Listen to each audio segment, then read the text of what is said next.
评论简报。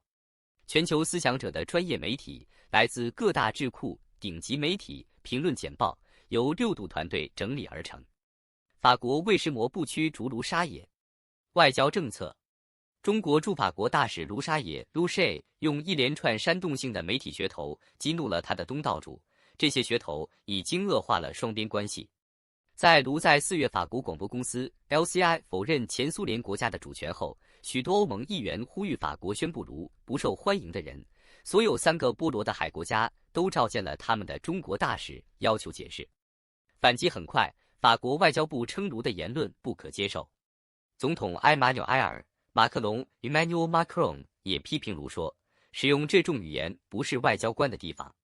卢是习近平总统努力向国内民族主义观众展示一个自信的中国，并在欧洲培养外交朋友的缩影。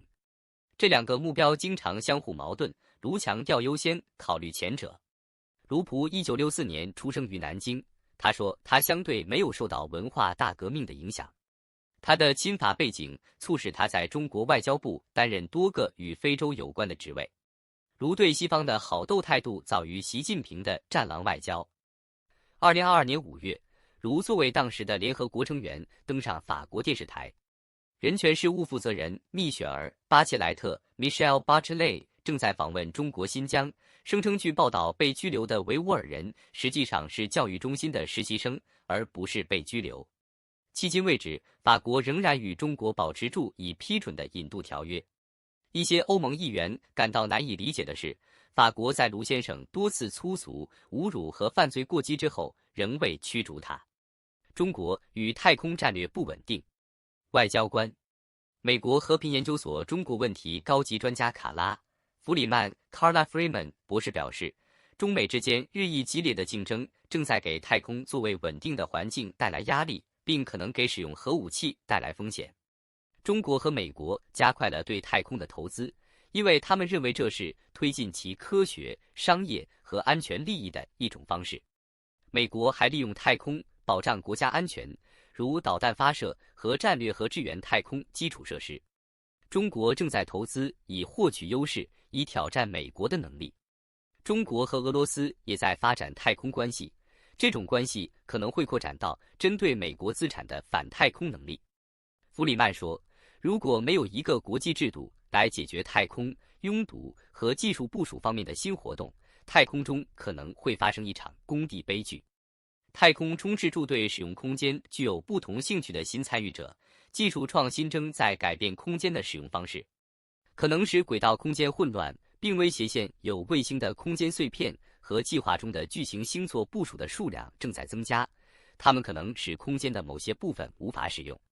监管不力甚至可能导致黑暗夜空的丧失。GPT 狂热如何损害人工智慧创新，导致华盛顿和北京之间的进一步裂痕。外交政策。根据外交政策的一篇专栏文章，自 OpenAI 于11月发布 ChatGPT 以来，人们对生成预训练器转换器 GPT 人工智慧 AI 聊天机器人的兴趣激增，这可能会将资源从人工智慧在社会中最有意义的用途的开发中转移出来。人工智慧已经迅速进入我们生活的许多方面，但该技术的大部分功能和转化未有意义的应用仍在进行中。一个典型的人工智慧项目已经需要许多高度专业化的技能，并且严重缺乏具有必要专业知识的训练有素的专业人员。然而，各公司迅速争先恐后地加入 GPT 竞赛，也可能耗尽基本资源，使他们远离人工智慧的基本用途，例如加速药物开发，从诊断图像中检测难以发现的癌症，推进气候行动和保护计划，以及增强精准农业技术。GPT 的另一个风险，也是所有 AI 演算法共享的风险，是它可能会传播偏见、错误资讯和有害内容。美国和中国的人工智慧竞赛将进一步分裂数据和研究资源，导致华盛顿和北京之间的进一步裂痕。这篇专栏文章询问 GPT 狂热是否会以失去人工智慧和其他更具社会意义的应用程式为代价。这些应用程式由于人工智慧资源的零和性质而被延迟或受到损害。医疗保健的应用直接影响人类的生活和福祉，但它们必须与生成式人工智慧项目竞争。大多数人对伊朗核协议的错误。外交政策，联合全面行动计划 Jake Paul 是2015年对伊朗核计划施加限制的多边协定，自那时以来一直处于混乱状态。美国唐纳德·特朗普总统于2018年将美国从该协定中撤出。批评者认为 Jake Paul 既过于宽松又过于狭隘。尽管受到批评，但该协定允许对伊朗的核计划进行前所未有的国际监督和核查，并成功地将伊朗的核能力从先进计划中击退。特别是该协定限制了伊朗可以使用的离心机的数量和种类，并将浓缩水准限制在 3.67%， 为期15年，同时还拆除了各种离心机级联并，阻碍了未来的活动。扩散通常以二元形式呈现，各国要么拥有核武器，要么没有核武器，因为围绕 Jake Paul 的对话围绕住突破。然而 Jake Paul 的主要力量来自伊朗接受更难扭转的限制，包括放弃获得设备和材料的机会。其他特许权的影响甚至更持久，例如限制设施的有形基础设施。虽然 Jake Paul 存在缺陷，但协定中提到的技术性风险降低措施长期以来在美国的不扩散政策中发挥出重要作用。如果不更加注重限制和能力，与伊朗的谈判可能会继续被证明是徒劳的。如果伊朗选择采取这一步骤，它目前距离生产足够用于核武器的裂变材料的能力只有几周甚至几天的时间。虽然不扩散协定并不完善，库存可以重建，但像 Jake Paul 这样的协定是防止核武器扩散的关键一步，应该在未来的全球不扩散努力中继续发挥重要作用。在土耳其大选之前，你需要知道什么？外交政策。土耳其即将于5月14日举行的总统选举对该国至关重要，因为它被视为2023年最关键的选举之一。这是由于现任总统雷杰普·塔伊普·埃尔多安 Recep Tayyip Erdogan 的20年统治，该统治已被最近的经济衰退和影响该国的致命地震所削弱。最新的民意调查显示，土耳其的联合反对派对埃尔多安的执政构成了前所未有的挑战。此外，反对派的胜利可能会给该地区带来一些地缘政治后果。为了了解选举的利害关系以及埃尔多安如何重塑土耳其的政策，已经会编了几篇文章。巴西是乌克兰争取和平的最佳赌注。外交政策。随着总统路易士·伊纳西奥·卢拉·达席尔瓦寻求在乌克兰达成和平协定，巴西积极的不结盟外交政策正受到关注。卢拉在1月份的就职典礼后访问了华盛顿，并建议巴西建立一个和平俱乐部，将俄罗斯和乌克兰带到谈判桌上。4月，卢拉提出一项协定，乌克兰放弃对克里米亚半岛的任何主张，俄罗斯撤出其在2022年入侵的领土。作为回应，乌克兰外交部表示，乌克兰没有法律、政治或道德理由放弃任何土地。巴西积极的不结盟，强调区域合作和多边主义的必要性，这引起了西方官员的审查。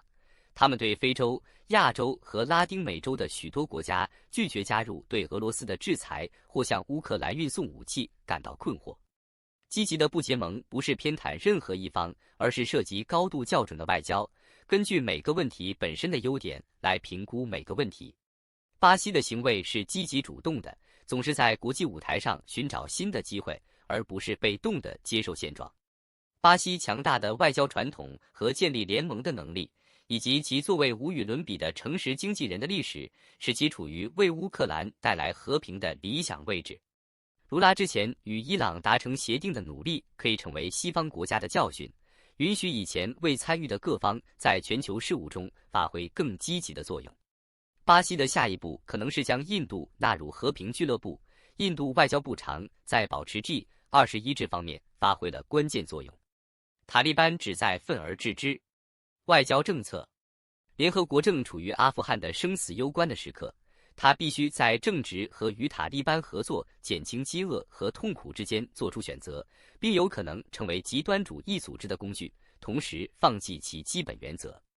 联合国会议将在多哈举行，来自21个国家和2个多边组织的代表讨论可能的解决方案，但由于那些仍然对阿富汗感兴趣的联合国成员国缺乏统一的愿景，这一决定变得复杂。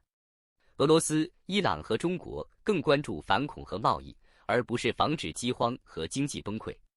这一决定是在联合国阿富汗援助团面临危机之际做出的。该援助团在颤抖的领导下蹒跚而行。特派团团长已下令进行行动审查。联合国承认他可能被迫停止在阿富汗的插头，这可能会造成一种环境，在这种环境中，接受国际社会的条件可能更加困难，导致军事干预。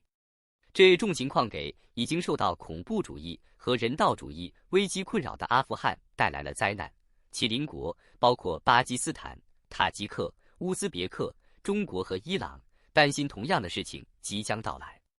上周，在维也纳举行的反对派全国抵抗阵线会议上，艾哈迈德·马苏德恳求联合国不要放弃阿富汗，而是不要使该政权合法化。联合国可以选择对个别塔利班领导人实施进一步制裁，禁止旅行，并将被送往国外学习的塔利班女儿送回阿富汗。根据医疗慈善机构无国界医生组织的说法，在塔利班最后一次掌权时，联合国与极端主义组织合作，根据一份谅解备忘录，该备忘录实际上判处数百万妇女和儿童死刑。俄罗斯和伊朗对彼此寄予厚望。外交政策，俄罗斯总统弗拉基米尔·普京的特使之一伊戈尔·列维京 Igor Levitin 仅今年就2次访问伊朗，希望通过伊朗完成国际南北运输走廊 INSC， 这是印度洋和俄罗斯之间的新贸易路线。INSC 将用于接触俄罗斯10大粮食客户，包括阿尔及利亚、埃及、以色列、利比亚、沙乌地阿拉伯和土耳其。伊朗的阿里·沙姆哈尼 Ali Shamkhani 表示，通过发展贸易和运输，预计这条贸易路线可以在改变该的区货物过境的几何形状方面发挥决定性作用。近年来，伊朗摆脱了长期的孤立，重新确立了外交政策原则，特别是追求区域连通性和与邻国的经济关系。在一项有争议的核协议之后，伊朗失去了美国及其盟国的青睐。伊朗利用与俄罗斯和中国的合作来维持对美国的一些影响力。虽然中国对伊朗经济的投资在很大程度上保持谨慎，但俄罗斯迅速填补了这一空白，成为德黑兰最大的贸易伙伴，超过了土耳其、印度和其他国家。仔细观察中国在乌兹别克日益增长的存在。外交官，中国企业、国民和企业家在乌兹别克的存在一直在增加。根据我们的数据，2021年有超过1800家中国企业在乌兹别克运营，到2022年8月，这一数位已增加到2000多家。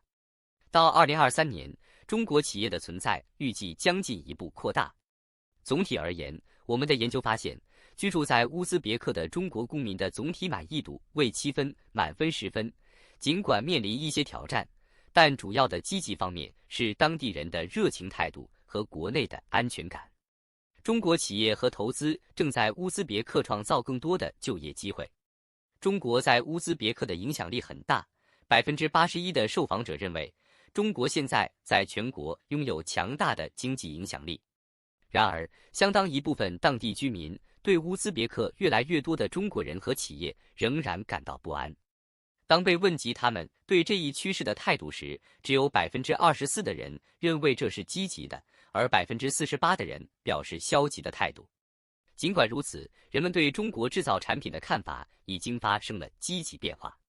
中国在乌兹别克日益增长的存在，可归因于多种因素的综合作用，例如与本国的良好关系、地理位置接近、当地人的积极态度以及发展中国家的新商机。尽管融入当地社会存在挑战，但由于面临的困难，许多居住在乌兹别克的中国公民看不到该国的长期未来。中国加强对斯里兰卡可伦坡港的控制。外交官，招商局港口控股公司 CMPH 将持有位于斯里兰卡可伦坡港的仓储中心85%的股份，并将运营50年。这个耗资3.92亿美元的专案将被命名为南亚商业和物流中心。该交易由斯里兰卡政府在没有公开招标的情况下分配给 CMPH。CMPH 已经拥有斯里兰卡南部可伦坡国际集装箱码头和汉班托塔港85%的股份。另一家中国公司中国港湾工程公司正在与斯里兰卡的 Access Engineering Ltd 合作，在可伦坡港建设东部集装箱码头，并正在建设可伦坡港口城，据称旨在成为一个国际金融中心。仓储专案具有战略意义，特别是对于印度而言，由于靠近可伦坡港，印度需要在可伦坡港立足。该地区处理印度60%的转运货物。印度对中国在可伦坡港的强大存在持谨慎态度，并努力争取获得在可伦坡港建造和运营东部集装箱码头的合同，以平衡中国在那里的存在。谢谢收看评论简报，请通过6dobrief.com订阅。